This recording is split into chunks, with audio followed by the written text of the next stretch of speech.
सामने हुआ है। तो जी नाजी और शाजी दो बहनें हैं। एक का घर जो है वो सज्जे हाथ है, दूए का घर खब्बे हाथ है। दोनों के घर जो है आपस में एक दूए के साथ रलते हैं। तो मैं गया था नवाज का पता करने जो शाजी का साईं है। दरअसल इसमें एक गल पुरानी है।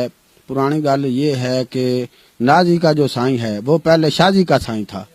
जो शाजी का साईं था वो पहले नाजी का साईं था। फिर इन्हां की आपस में तलाक़ां हुई। फिर तलाक़ां को के बाद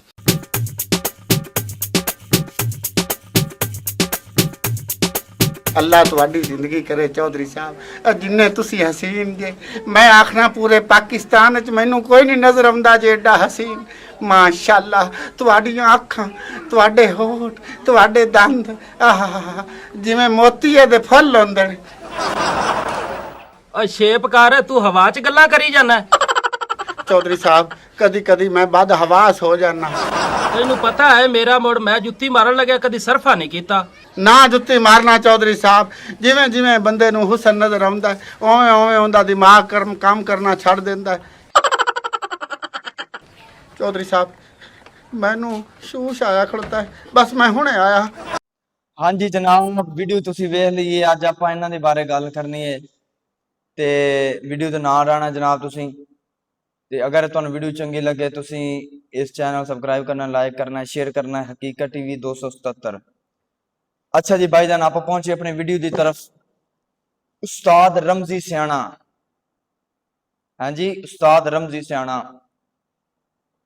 फनी दुनिया के अंदर जनाब बड़ा ही उच्चा नाम है इस बंदे का। ते ये जड़ा जनाब मकाम ते जनाब सारा कुछ शोहरत एवें नहीं मिली। रमजी सियाणा साहब सुत्या सुत्या उठ के नहीं रमजी सियाणा बन गया। ये पिछे की जिहड़ी मेहनत है ना वो वेखनी है। वो बारे आप सिर्फ ना चंद मिनटां की आप गल करनी है। ते वीडियो तुसी जनाब पूरी चेक करनी है, पूरी वेखनी है। मजा ना आए तो फिर आख्या जे। सब तो पहले समझो कि रमजी सियाणा का असल नाम की है। रमजी सियाणा का असल नाम जनाब शौकत अली सावल। रमजी सियाणा तो इन्हों जनाब एक ड्रामे वाला नाम है ना, इन्होंने उस्ताद ने दिता है। ते इन्हों के वालदे मोहतरम का नाम है मुहम्मद हबीब अहमद।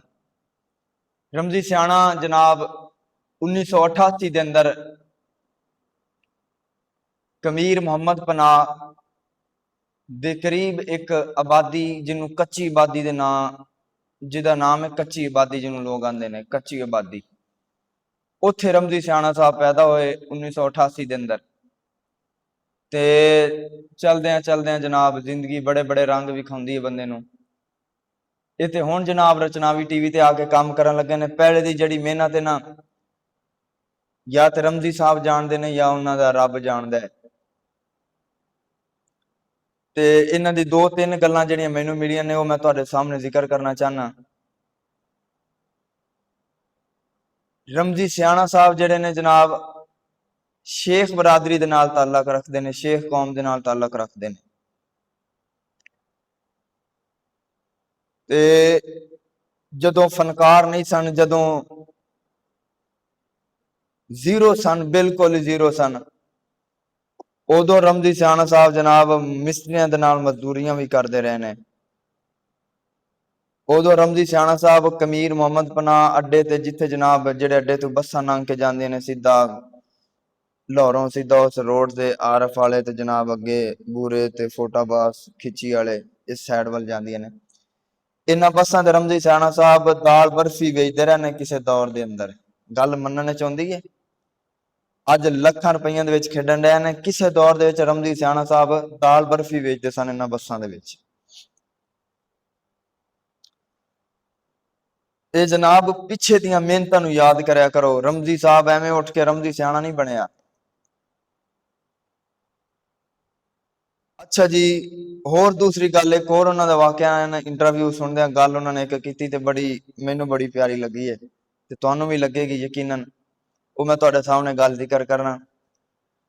रमजी साहब आंदे ने कि मैं जनाब शुरू तो ही फनकार हाँ जनाब। जदों पैदा होया ना छिले दे विच ही फनकार, मां दे ढिड दे विच फनकार आंदे ने बन गया सी। मजाक के तौर ते गल कीती, मां दे पेट च कौन सिक के आउंदा है, एक मजाहिया तौर ते गल कीती।